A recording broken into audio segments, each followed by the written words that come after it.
Hi, I'm Kate. Welcome to my channel. Today, we're going to talk about the Circleville Letters. In 1993, the TV show Unsolved Mysteries received a postcard warning them about an upcoming story they were planning on covering. It told them, quote, "Forget Circleville, Ohio. Do nothing to hurt Sheriff Radcliffe. If you come to Ohio, you sickos will pay." End quote. The postcard was signed, The Circleville Writer.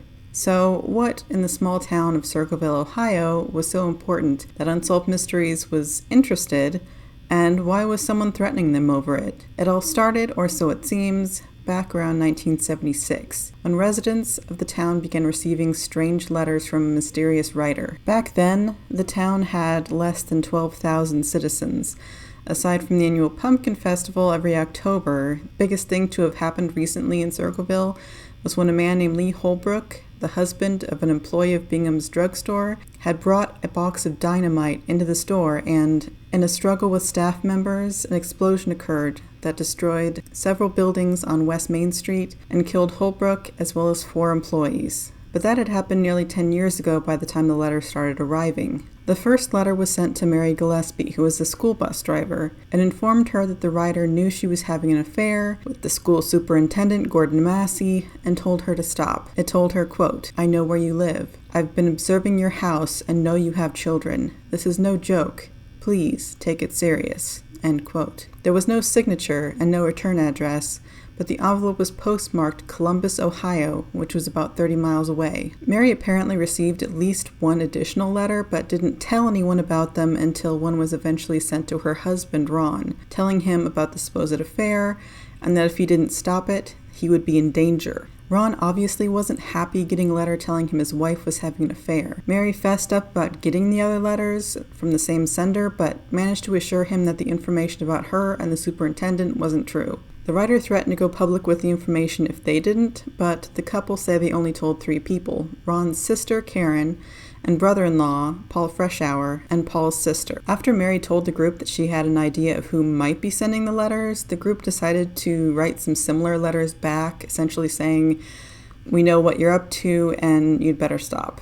Ron's brother-in-law, Paul, was the one who wrote out the letters. I can't find anything that states it definitively, but I think it's implied that the person Mary thought was behind the letters was a coworker of hers who was romantically interested in her. And at first it seemed like maybe their warning letters had worked. For several weeks, no new letters arrived to the couple. But then on August 19th, 1977, the phone rang at the Gillespie home, and Ron answered. It was apparently from the letter writer and seemed to confirm Ron's suspicions on their identity, but we don't know exactly what was said or who he thought he was speaking to. Whatever was said, however, upset Ron enough that he grabbed his gun and took off in his pickup truck, even though the letter writer had apparently said that they were watching this truck, so it could have potentially been messed with. It is worth noting here, however, that the only real source of information about this call was seemingly Mary herself. It's even conceivably possible that the phone call itself didn't happen. Regardless, shortly after, Ron was found dead. The truck crashed against a tree. Investigators, including Sheriff Dwight Radcliffe, who was eventually mentioned in the postcard to Unsolved Mysteries, discovered that at least one bullet had been shot from Ron's gun between his leaving the house and his body being found. Although really there's no way to tell exactly when the gun was fired. It could have been days ago, if not longer, and at least one person was questioned and eliminated as a suspect in Ron's death. Then the sheriff ruled that Ron's death was accidental, which Ron's family found a strange turnabout because they say he had originally thought that foul play was involved. He said, however, that the one suspect that they had passed a polygraph and that Ron was determined to have over twice the legal blood alcohol limit at the time of his death. The sheriff therefore concluded that Ron's death was simply the result of a drunk driving accident. Supposedly, those close to Ron were unconvinced as they didn't think Ron was a heavy drinker. Shortly afterwards, a number of Circleville residents got letters claiming that Sheriff Radcliffe was involved in a cover-up surrounding Ron's death. They also accused him of potentially covering up or at least mishandling another investigation involving a coroner who may have abused children. A while after Ron Gillespie's death, Mary Gillespie and the infamous school superintendent Gordon Massey ended up starting a relationship. They claim that they weren't involved before Ron's death and Massey's divorce, but it is pretty coincidental to say the least. I don't think a lot of people believed them, but I guess it is possible. Maybe they were even brought together by the events like a quirky rom-com. By early 1983, Mary continued to be hounded by the letter writer. Signs were even apparently placed up along the route that she drove her bus every day, threatening and harassing her. One day, a sign appeared which mentioned her then 13-year-old daughter, and finally getting fed up, she pulled her bus over, walked over to the sign, and just yanked it down. Attached to the sign was actually like a board, and on this board was a box and a string that had been connected to the sign. And when she took everything onto the bus and examined it, she saw that a small pistol was inside the box.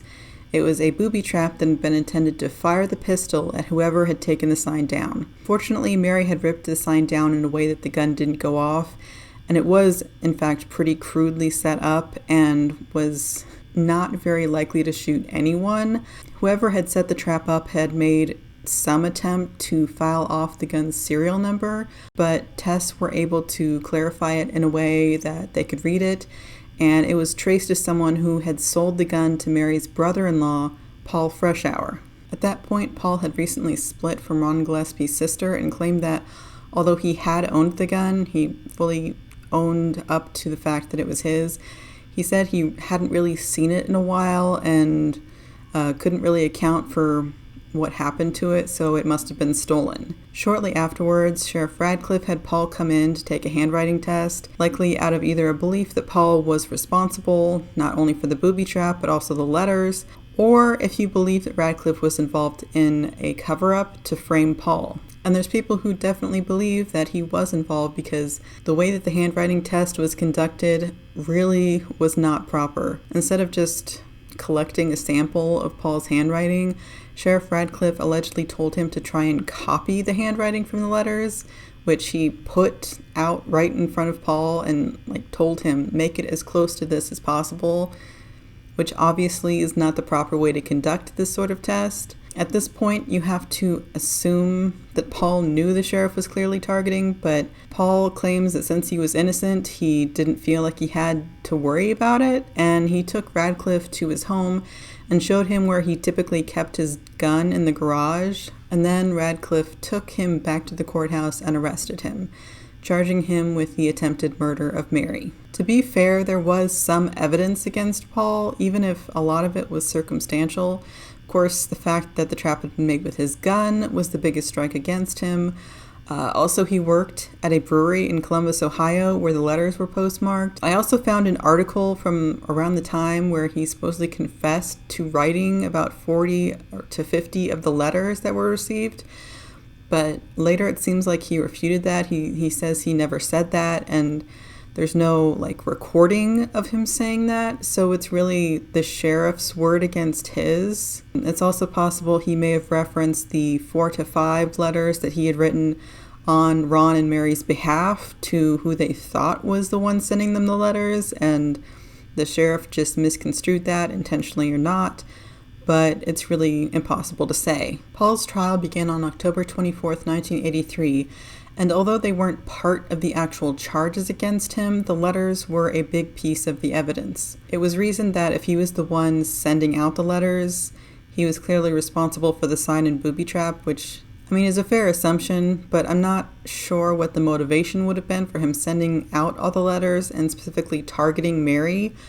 But at that point, it seems like everyone thought he was responsible. A handwriting expert, presumably using the samples that Paul had produced after Sheriff Radcliffe told him to try and copy the handwriting of the notes, testified that Paul had written the letters. Even if the handwriting test had been done properly, it's still a little ridiculous that the handwriting analysis even came into this case.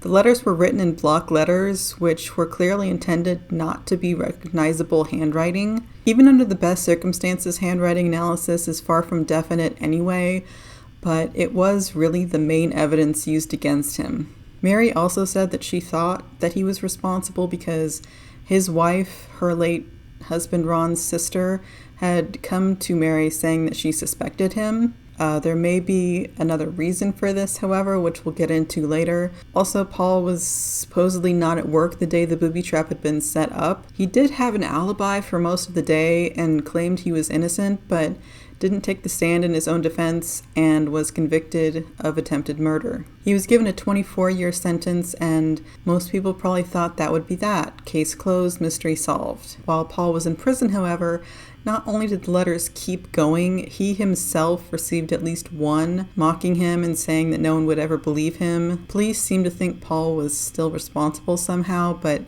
even when he was in solitary confinement, the letters still kept going. The warden himself even said that he thought that there was no way Paul was responsible for these letters, but the sheriff was definitely convinced he was, or at least said as much. While Paul was in prison in Lima, Ohio, the letters were still postmarked from Columbus, and all of his outgoing and incoming mail was checked, which is typical when you're in prison, unless there was someone who was an accomplice in smuggling the letters out and then mailing them from Columbus.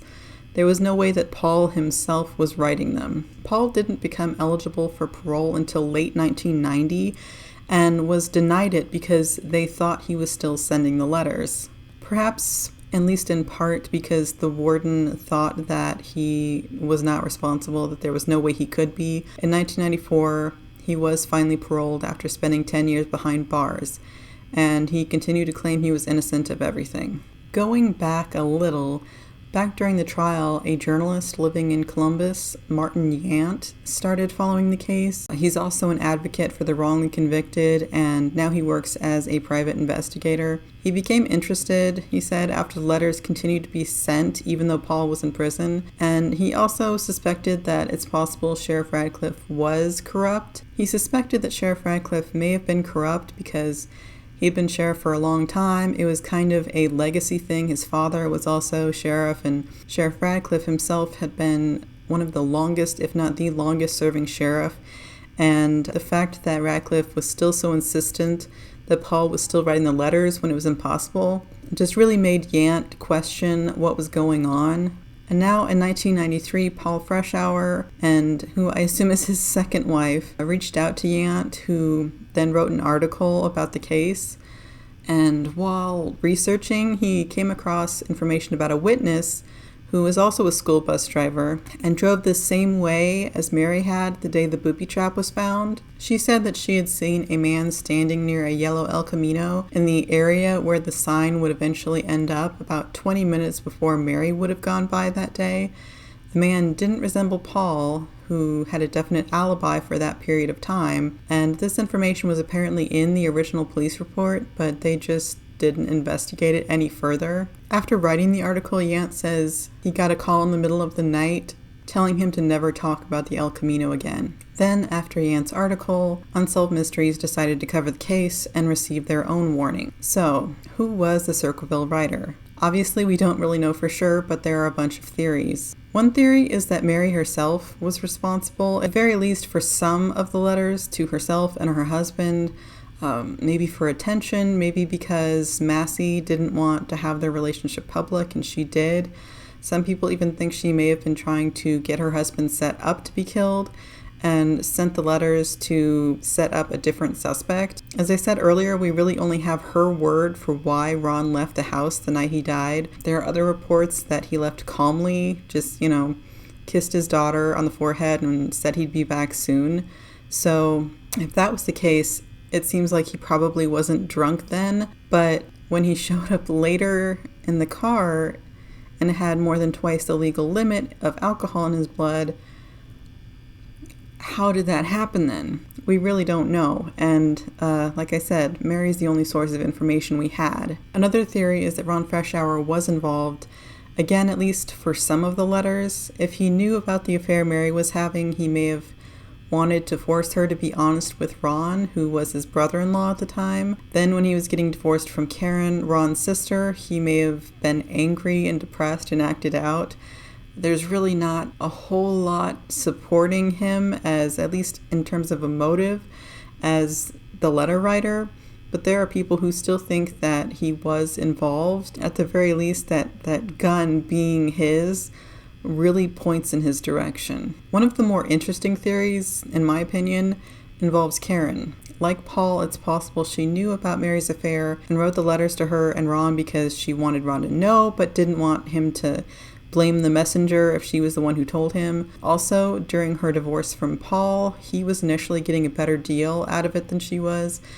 He was getting the house, he was getting custody of the kids, and she was not happy about that. Paul also mentioned that Mary had evicted Karen's parents from her property shortly beforehand, so that might have also upset her. If Karen wanted to get back at both Paul and Mary, setting him up for the booby trap, which may or may not have necessarily been intended to kill Mary, it may have seemed like the perfect plan. There's also a theory it might be from multiple places, but I heard about it from Martin Yant. There was a podcast where he was interviewed. I'll link it down below if you want to check it out.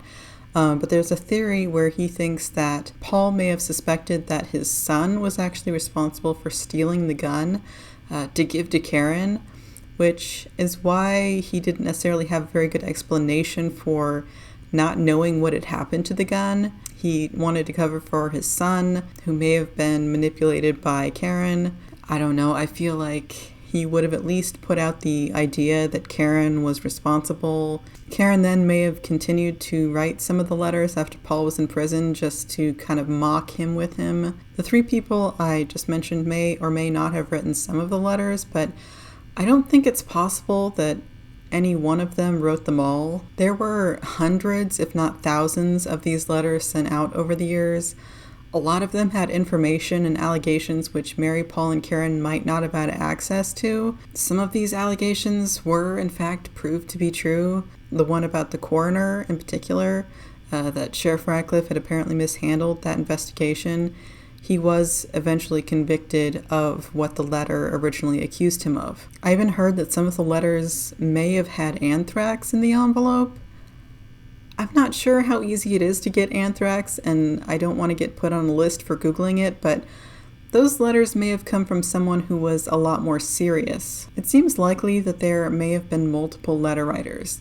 This means Mary, Paul, and or Karen may have been responsible for at least some of the letters, but maybe not. Martin Yant suggests that there were at least 3 people involved. One is the man who Mary may have initially suspected, the co-worker who was interested in her. Another may have been William or Bill Massey, the son of Gordon Massey, the superintendent Mary allegedly cheated on her husband with. Martin says a third person is Karen, Paul's ex-wife, and that the man with the yellow El Camino was her boyfriend at the time and who she eventually married. Again, these are all just theories, and I still don't think they necessarily encompass everything. The truth is, we probably won't ever know for sure. If Paul Freshour did know more than he was saying, we won't know, because he passed away a few years ago. And if he was innocent, he died without ever finding out the truth about who derailed his life. Well, that's all I have for you today. It was nice having a chat with you guys. And like and subscribe or whatever if you want. And I will see you guys next time. Bye.